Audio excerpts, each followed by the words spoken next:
Tiago, capítulo 1, verso 20. Diz assim a palavra do Senhor: porque a ira do homem não produz a justiça de Deus. Porque a ira do homem não produz a justiça de Deus. Amém? Podeis assentar, já oramos. Meus irmãos, na semana retrasada, que antecedeu aí o Dia dos Pais, nós falamos sobre o temperamento do homem que deve estar no controle de Deus. Quando Tiago escreveu essa carta, e nós já tratamos isso aqui com os irmãos, ele vai escrever para a igreja. Ele vai escrever para a igreja que está dispersa por causa da perseguição. Então, quando ele fala a respeito de um temperamento sob o controle de Deus, Tiago, ele não está se dirigindo a qualquer pessoa. Tiago está se dirigindo à igreja. E nós, na semana retrasada, falamos a respeito desta ira humana, quando ela não é controlada por Deus. Geralmente, este homem ou esta mulher, eles são levados a ações ou palavras das quais eles poderão ou eles podem se arrepender depois.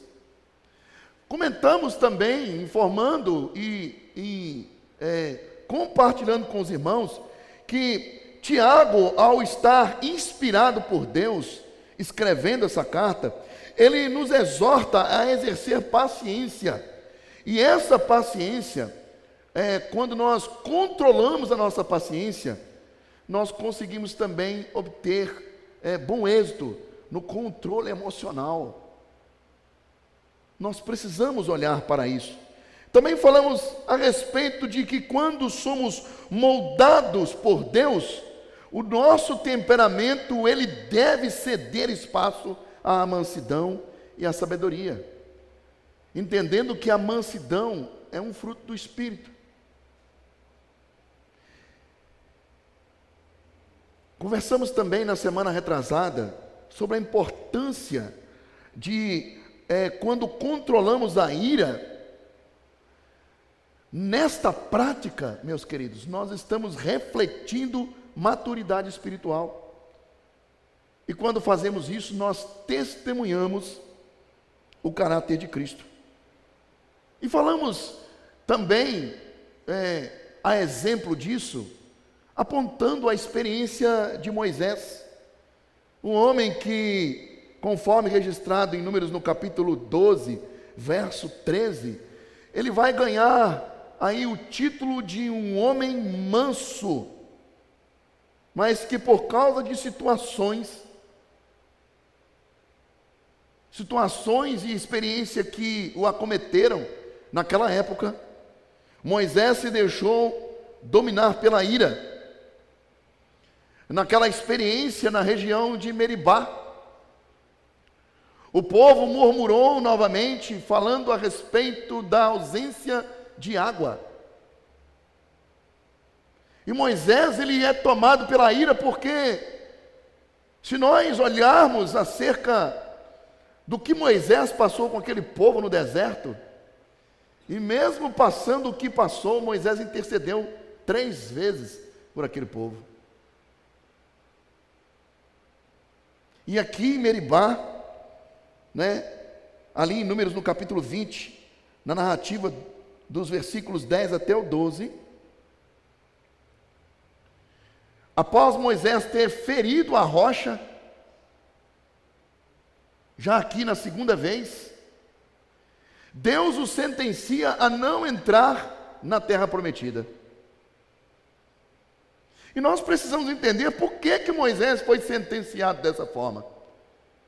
A Bíblia diz que havia uma rocha que acompanhava o povo no deserto. E essa rocha apontava para Cristo. Existem diversos símbolos que apontam para Cristo no Velho Testamento, e nós vamos ver a manifestação total deste apontamento no Novo Testamento. Mas a rocha, ela se apresenta ali no deserto e acompanha o povo durante toda a sua jornada no deserto. E na primeira vez, Deus, recebendo a reclamação do povo, a murmuração do povo, através de Moisés, Deus, é uma história conhecida de todos nós, Deus orienta Moisés, vai lá, na primeira vez, Deus ordena Moisés a bater na rocha. Bata na rocha, porque a partir do momento que você bater na rocha, ela vai jorrar água. E toda essa questão envolvendo o primeiro comportamento de Moisés em agredir e fustigar a rocha, tem um simbolismo e um apontamento para Cristo.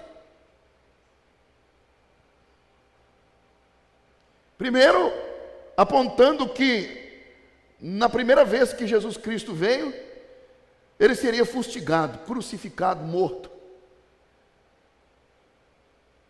Jesus é a fonte da água viva. E o povo continuou no deserto, e na segunda vez, o povo continuou murmurando contra Moisés, contra Deus, reclamando a respeito da ausência de água, não entendendo que Deus está ali presente para prover as necessidades do povo. E assim acontece conosco hoje, queridos. Muitas vezes, por causa das nossas adversidades, nós esquecemos que Deus está conosco. Assim como aconteceu com os discípulos no barco. A tempestade veio, o barco estava sendo jogado para um lado e para o outro, e eles esqueceram que Jesus estava no barco. E eu esquecer que eu estou dizendo aqui, não é esquecer que, Jesus, Jesus, o senhor está no barco, eu tinha esquecido. Não, a questão não é essa. Eles esqueceram que Jesus estava ali dormindo com tranquilidade. E por que Jesus Cristo dormia no barco? Porque Jesus tinha o controle de todas as coisas. Por isso que eles foram em Jesus. Senhor, não se te dá que morramos. E Jesus acorda e manda calar tudo que estava acontecendo, deu ordem ao mar, ao vento, e a calmaria voltou. Então, por semelhante modo, o povo de Israel no deserto, murmurando contra Deus, não se submetendo à vontade de Deus, e olha que eles já estavam ali sendo disciplinados, porque eles já eram para ter entrado na terra. E quando chega em Meribá, a murmuração piorou. E Deus fala com Moisés, agora você vai lá na rocha e você vai falar com a rocha. Então era para Moisés fazer o quê? Falar com a rocha. A primeira vez ele bateu, simbolizando o sofrimento de Cristo. A segunda vez Deus mandou Moisés falar com a rocha. Fale com a rocha e ela vai jorrar água. E o povo pressionou tanto Moisés e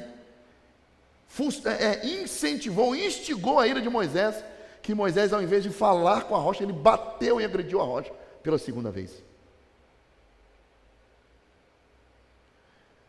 A segunda experiência de Moisés com a rocha simboliza o retorno de Jesus. Jesus Cristo não será fustigado, Jesus Cristo não será crucificado, Jesus Cristo não será agredido por ninguém. E por causa daquilo, Moisés não entrou na terra. É lógico que existem outras implicações de Moisés não ter entrado na terra prometida, além dessa questão dele ter desobedecido a Deus. Mas esse homem que recebeu o título de um homem manso, ele se irou contra a situação e deixou-se levar pelo momento. Irmãos, nós precisamos olhar e perceber o momento que nós estamos vivendo e não nos deixar nos levar pela situação que nós estamos vivendo. Perder a esperança, perder a calma, ficar irado no serviço, ficar irado com os nossos filhos dentro de casa. Irar não é pecado, mas a Bíblia está dizendo que na ira do homem Deus não produz a sua justiça. Tiago não está dizendo que a ira é pecado, mas nós precisamos, conforme a orientação da palavra de Deus, deixar a ira passar, para que a justiça de Deus seja operosa. Tratamos isso na semana passada. E hoje, nós queremos estar trabalhando com os irmãos, encerrando esse momento, encerrando essa oportunidade, a respeito da realidade desse versículo 20, que ele vai tratar algo que usa esse produto chamado ira, se é que nós podemos falar isso, dizendo que através da produção deste produto, nós não prejudicamos a Deus, mas nós prejudicamos a nós mesmos e a situação na qual nós nos encontramos. Porque se formos lembrar de tudo que falamos quando começamos no versículo 19, até chegar aqui no versículo 20, nós vamos entender que a ira, ela não é uma boa companhia para nós. A ira, ela nos atrapalha. E além de nos atrapalhar, ela não vai atrapalhar Deus, mas ela vai atrapalhar uma situação ser resolvida por Deus. Porque a vontade de Deus, ela vai se cumprir querendo a gente ou não. Deus vai administrar a sua vontade. Mas quando nós olhamos para este versículo, que Tiago está falando especificamente acerca do que a ira do homem provoca, nós precisamos olhar para a palavra de Deus, e o título dessa série de mensagens, nos versículos de 19 a 20, vai ser a prática da palavra de Deus. E aqui eu quero trazer a realidade de que, através da prática da palavra de Deus, nós passamos a possuir capacidade para analisar a ira do homem versus a justiça de Deus. É isso que eu quero tratar com os irmãos nesta noite. Precisamos analisar a ira do homem versus a justiça de Deus, e colocarmos esses dois na balança, e entendermos que todas as vezes que deixamos a nossa ira, pender mais do que a justiça de Deus, se é que nós podemos dizer isso, nós vamos nos atrapalhar e nos prejudicar, principalmente nos nossos relacionamentos, seja no trabalho, seja na escola, seja na educação dos nossos filhos, ou na convivência com os nossos cônjuges. Porque todas as vezes que nós tratamos com qualquer tema que nos envolve, e deixamos a ira prevalecer, Deus cruza os braços e fica de lado observando a situação. Ele não vai entrar com a sua justiça.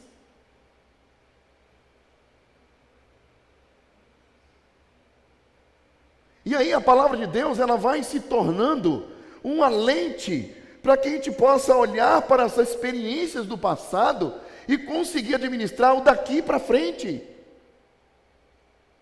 Senhor, eu não quero deixar a minha ira atrapalhar a atuação da justiça de Deus. O texto está dizendo, porque a ira do homem não produz a justiça de Deus. E aqui, meus queridos, nós estamos diante de uma advertência clara de Tiago sobre os efeitos negativos da ira essa humana, e como ela contrasta com com a justiça divina, perdão. E como já abordamos anteriormente, a ira mal administrada pode ferir relacionamentos, gerar ressentimentos e afastar as pessoas. Eu não quero conviver com aquela pessoa, não, porque quando ela está irado, é difícil de administrar o relacionamento que eu tenho com ela. Além de afastar pessoas, principalmente para o crente, um crente que não consegue administrar a sua ira, ele denigre a imagem de Cristo na vida dele.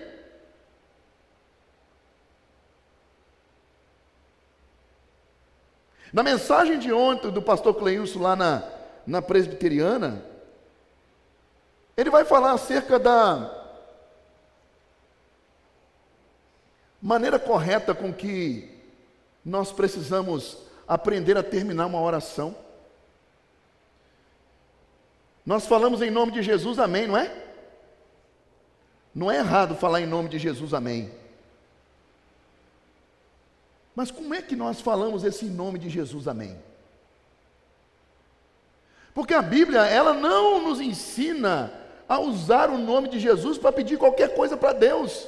Esse não é o ensinamento bíblico. Eu vou usar o nome de Jesus para pedir o que eu quero para Deus. Então eu faço uma oração e termino a oração dizendo em nome de Jesus, amém. E eu vou querer que Deus atenda as minhas orações. E isso não é bíblico. Quando o crente, ele chega diante de Jesus, ou diante de Deus na verdade, dizendo em nome de Jesus, ele está se colocando como Jesus diante de Deus para fazer o pedido. Então será que o que eu estou pedindo a Deus seria o que Jesus Cristo pediria? É isso que a Bíblia está dizendo. Quando eu me achego para orar diante de Deus e agradecer, até mesmo para agradecer, e eu falo em nome de Jesus, amém. Eu estou me achegando diante de Deus como Jesus Cristo se achegaria. Esta é a maneira correta de usar o nome de Jesus. Porque a Bíblia diz que nós somos embaixadores. Se nós somos embaixadores, eu tenho que me apresentar como a pessoa se apresentaria. Eu estou representando a pessoa. Então eu não simplesmente uso o nome da pessoa, mas eu me apresento como ela. Então, se eu sou um representante de Cristo, não pode caber na minha vida uma ira mal administrada, ou uma ira não administrada. Mas então quer dizer que pode irar? Pode. Você pode irar. Irar não é pecado. O que é pecado é o sol se pôr sobre a sua ira. E você, eu, não administrarmos o que provocou aquela ira. Ir lá e resolver o problema. Então, quando nós ficamos irados demasiadamente, ou não administramos essa ira, ou esta ira se torna uma característica nossa, nós estamos denigrindo o testemunho de Cristo na nossa vida. Por isso que as pessoas se afastam de nós. Por isso que a partir desta ira mal administrada é gerado ressentimentos. Quando controlamos a nossa ira, meus queridos, nós refletimos maturidade espiritual e testemunhamos o caráter de Cristo. A ira humana, ela gera desordens. Salomão, ele registra isso em Provérbios, no capítulo 19, verso 19. A parte A do versículo. Salomão vai dizer: o homem de grande ira sofrerá dano. Isso indica que a ira pode levar a consequências negativas para o indivíduo, como sofrimentos e conflitos. Ela também pode ser movida por impulsos pecaminosos, sentimentos descontrolados e até mesmo o egoísmo. Está vendo como é que a ira, ela não é pecado? Agora o egoísmo é pecado. Essa própria ira, as consequências dela mal administradas, isso é pecado.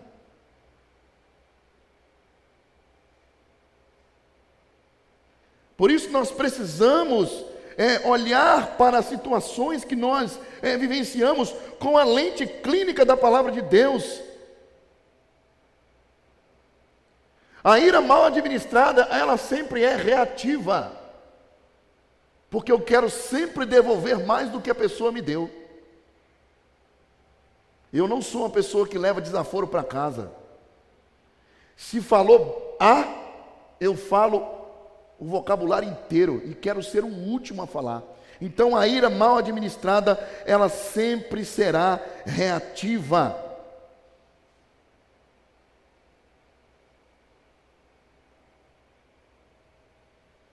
E quando nós olhamos para o contexto aqui de Tiago, meus irmãos, essa ira que Tiago está combatendo aqui, ela sempre foi uma ira impaciente, uma ira movida por um orgulho ferido, uma injustiça, percebida, ou o desejo de controle de situações que os irmãos estavam vivendo naquele momento. Como um exemplo que eu citei aqui no domingo retrasado. Eu vou para um lugar vestido com a camisa do Brasil, eu vou protestar, porque com o meu protesto eu quero que ele resulte em justiça. E o crente não foi chamado para isso.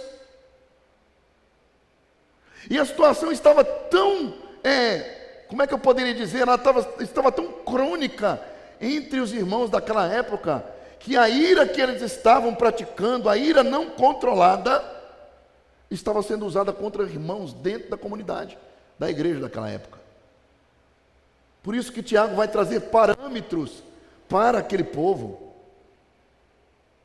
Efésios, no capítulo 4, versos 26 e 27, que é o texto que nós citamos, o apóstolo Paulo, ele vai declarar, ele vai trazer uma advertência: irai-vos e não pequeis, não se ponha o sol sobre a vossa ira, nem deis lugar ao diabo. Uma ira não administrada, uma situação não evitada, nós criamos um ambiente propício para o inimigo das nossas almas atuar. Paulo reconhece que a ira é uma emoção humana natural. No entanto, ele nos exorta a não permitir que esta emoção se converta em pecado. Portanto, em atitudes destrutivas, mágoas duradouras ou falta de perdão. A ira é o oposto da justiça de Deus. E dentro da realidade daqueles irmãos, ela é mencionada não apenas como um sentimento momentâneo de frustração, mas um estado de indignação ou raiva descontrolada. E essa ira, meus queridos, ela frequentemente nasce de uma percepção de injustiça, levando a divisões, facções e decisões precipitadas.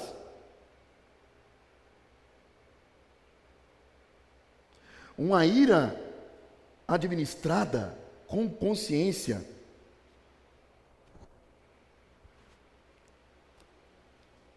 ela faz com que a pessoa tome atitudes que a princípio vai lhe trazer prejuízo. Mas se ela continuasse naquele trajeto de confronto, o prejuízo seria maior do que evitar o mal menor, do que sofrer o mal menor. E a Bíblia diz que nós precisamos aprender a sofrer o dano para proteger a comunhão. Quando o apóstolo Paulo ele vai tratar, lá em 1 Coríntios, no capítulo 6, a respeito das demandas da igreja, que inclusive ele dá um conselho para os irmãos. Olha, meus queridos, Paulo dizendo: não há entre vós homens sábios para cuidar da demanda de vocês?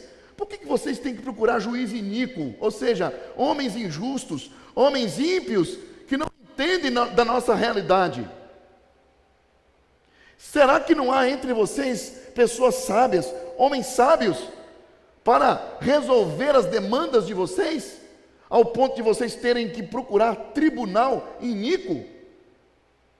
E mais adiante no texto, Paulo vai dizer que eles deveriam aprender a sofrer o dano. Sofra o dano, mas preserve-se diante de Deus, seu testemunho, sua conduta, nossa conduta, vale muito mais do que questões que podem ser deixadas de lado e a gente seguir adiante. Então nós vimos o que é a manifestação dessa ira. E agora nós podemos ver o que é a justiça de Deus. A justiça de Deus, meus irmãos, está relacionada com tudo aquilo que é reto, santo, puro e imparcial. O profeta Isaías, no capítulo 45, verso 21, ele vai declarar, sendo boca de Deus: anunciai e chegai-vos e tomai conselhos todos juntos. Quem fez ouvir isto desde a antiguidade? Diz o texto. Quem desde então o anunciou? Porventura não sou eu o Senhor? Pois não há outro Deus senão eu. Deus justo e salvador, não há além de mim.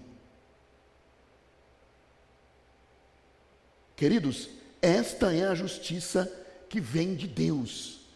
Deus, Ele é o ser que possui a justiça mais equilibrada de toda a eternidade.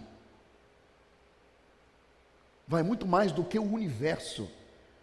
Deus, Ele é o possuidor da justiça mais equilibrada. Inclusive, as minhas palavras são pobres para caracterizar a justiça de Deus, porque a justiça de Deus, ela possui uma moral perfeita, santa e reta, estabelecida por Ele mesmo. Essa é a justiça de Deus. Inclusive, Deus se coloca como um exemplo a ser seguido por nós, conforme Ele revela em sua lei.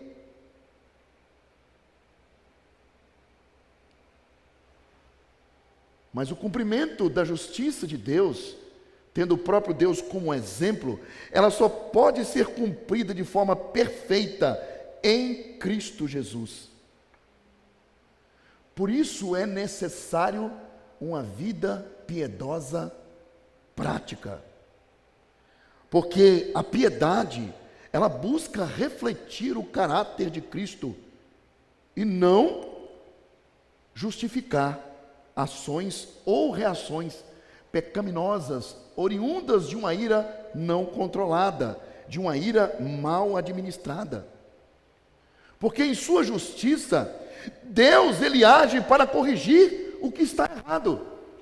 E um dos grandes exemplos na Bíblia, se não o maior exemplo da ação da justiça de Deus em corrigir o que está errado, Paulo registra lá em Romanos, no capítulo 3, verso 23. Porque todos pecaram e carecem da glória de Deus. Por isso, através da justiça do próprio Deus em seu Filho, o que havia sido estragado, por assim dizer, o que havia sido corrompido, Deus traz a sua justiça e conserta. O homem pecou contra Deus e contra a autoridade de Deus, e nós somos herdeiros do pecado de Adão. Por isso que a Bíblia está dizendo que todos pecaram. Todos pecaram. Paulo, nas suas palavras, ele encerra a todos debaixo do pecado. Todos pecaram e destituídos estão da glória de Deus. Por isso, através da sua justiça em Cristo, Ele nos trouxe paz. Romanos capítulo 5, verso 1. Olha aí a justiça de Deus se manifestando para corrigir o que estava errado. Romanos capítulo 5, verso 1. Paulo vai dizer: justificados, pois, mediante a fé, temos paz com Deus, por intermédio de nosso Senhor Jesus Cristo. Mas esta justiça de Deus, que é santa, que é perfeita, ela não poderia estar baseada em nenhuma outra coisa que não fosse a verdade de si mesmo e na sabedoria eterna que só provém do próprio Deus. Portanto, a justiça desse Deus não nasce das emoções do homem, mas ela é impregnada na santidade do Senhor, produzida neste novo homem em Cristo Jesus. Deus corrige com propósito, visando restauração, não vingança. A verdadeira justiça, não a vingança segundo o homem, porque a vingança segundo Deus, ela também é justa e reta. Porque o próprio Deus disse que a vingança pertence a Ele. Mas a justiça segundo Deus, ela não produz uma vingança segundo o entendimento do homem. Eu fui vingado. Bem feito. Deus foi lá e agiu com justiça. Afundou o barco do fulano. Está vendo? Deus mandou o fulano lá e fez isso e acabou com ele. A vingança pertence ao Senhor.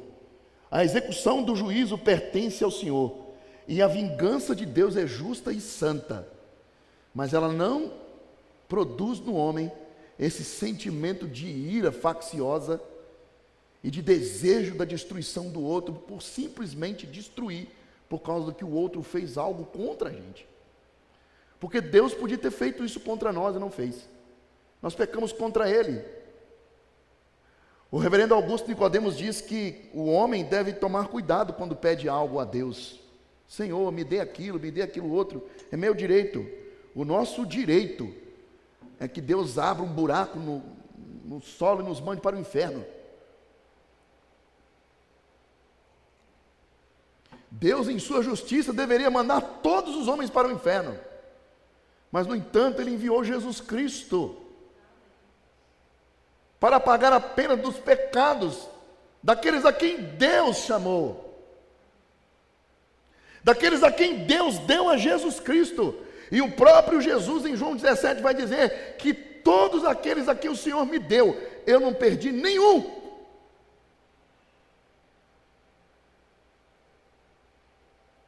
Mas Deus não nos chamou para administrar esse tipo de sentimento. O único que pode exercer vingança justa e santa é Deus.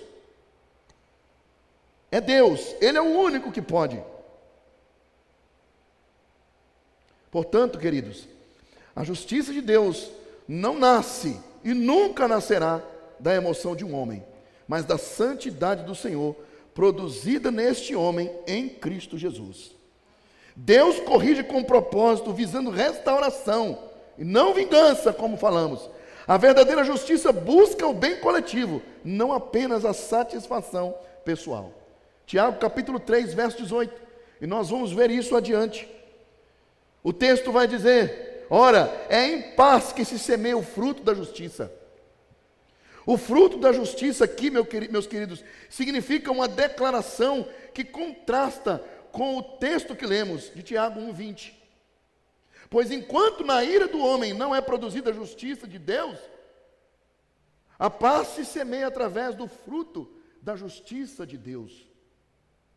Em contextos religiosos, sociais, políticos ou pessoais, essa ideia, a ideia de Tiago 3,18, reforça que não há e não haverá paz verdadeira sem equidade, ou seja, sem imparcialidade, sem reparações.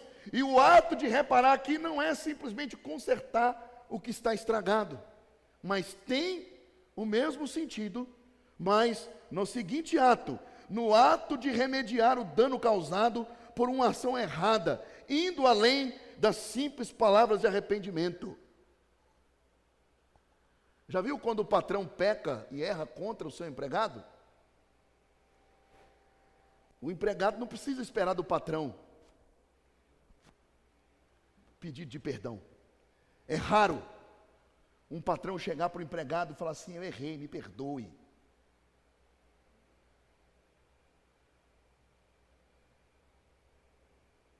Mas a Bíblia, na primeira carta de João, vai dizer que os patrões que são servos de Deus precisam ter essa sensibilidade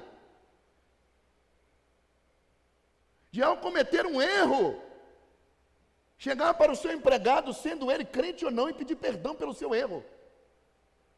O fruto da paz, semeado na justiça, requer imparcialidade, requer reparação. Porque, queridos, sem dignidade não há a realidade da paz. E quando nós olhamos para o nosso parlamento, e os irmãos me permitam abrir aqui um parêntese, os nossos irmãos crentes que estão lá não são instrumentos de paz naquele lugar, porque assumiram a postura corrompida daquela casa. O primeiro objetivo de um parlamentar crente é ser luz e sal no lugar onde ele está, é dar bom testemunho do Evangelho no lugar onde ele está. e depois exercer as suas funções de parlamentar, dando um bom testemunho. E não é isso que nós temos visto. E quando nós descemos de lá para cá, entramos na realidade da igreja. Nós precisamos, queridos, sermos imparciais nos nossos negócios, no nosso julgamento, exercermos justiça no nosso trabalho, quando pesa sobre nós a autoridade de administrarmos um grupo. Quando nós somos mandados, precisamos exercer justiça. O patrão, ele fechou conosco um contrato.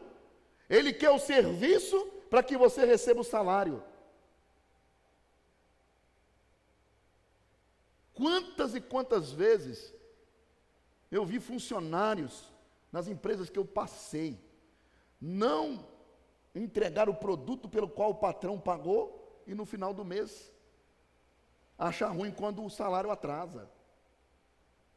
Isso não é imparcialidade, isso não é honestidade. E Deus nos chama para agir assim. A paz não é só ausência de guerra, queridos, ou conflitos, mas presença de justiça, de respeito e compaixão. E somente o crente foi comissionado para ser esse instrumento dispenseiro dessa verdade. Sendo assim, meus irmãos, nós precisamos transmitir paz, sendo pacificadores. Mateus capítulo 5, verso 9.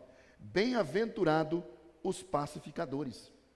E nesta consciência, existem algumas análises que nós precisamos fazer. A primeira delas é: minhas reações glorificam a Deus? Quando eu enfrento injustiça, quando eu estou enfrentando injustiça, eu ajo conforme o modelo de Cristo?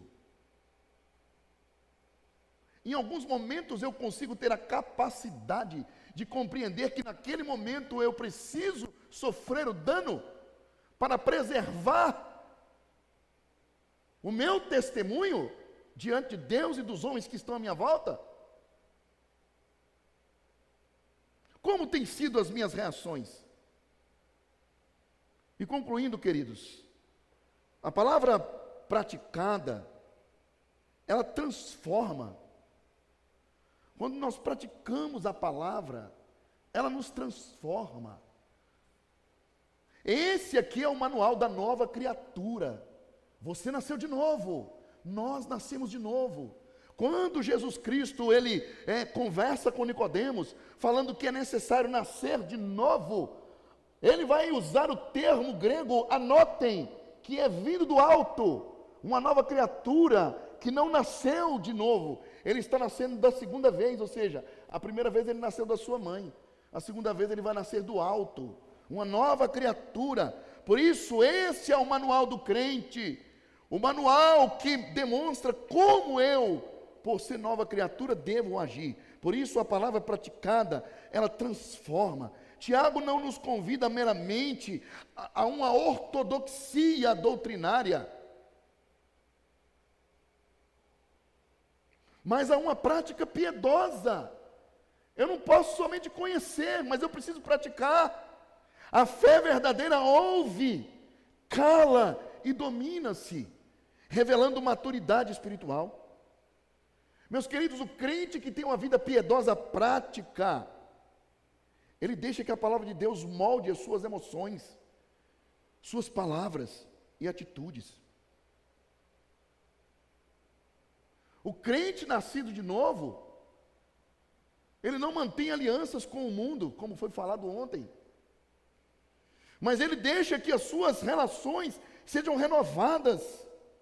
E aí vem outra questão que nos faz analisar e nos deve fazer analisar. Precisamos nos autoavaliar diariamente. Como estou reagindo aos desafios dos quais eu tenho sido submetido? É necessário que haja disposição para mudar. Será que eu estou disposto a deixar a palavra de Deus moldar o meu temperamento?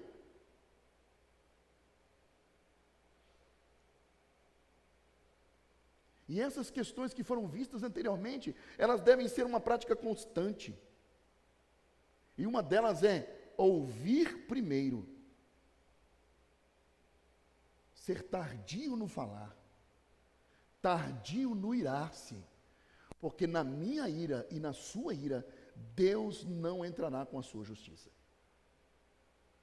Pensemos nisso quando estivermos administrando as nossas relações. Senhor, eu estou irado com relação a algumas situações, mas eu quero que a justiça do Senhor entre nessa questão. E eu não quero de forma alguma, Senhor, ser um instrumento para interromper a ação justa do Senhor. Eu sei que mais dia ou menos dia, a justiça de Deus prevalecerá. Eu quero deixar a minha ira passar, Senhor. Eu estou irado, mas eu vou ficar calado, Senhor Deus, nessa situação, porque eu sei que calado o Senhor entrará para advogar a minha causa. É assim que a Bíblia nos chama a agir. Amém, queridos? Então nós encerramos aqui essa parte da expositiva de Tiago, onde nós precisamos entender que a prática da palavra de Deus, ela desenvolve a nossa piedade. Amém? No domingo que vem, nós estaremos avançando para outros temas dentro deste mesmo capítulo. Vamos orar?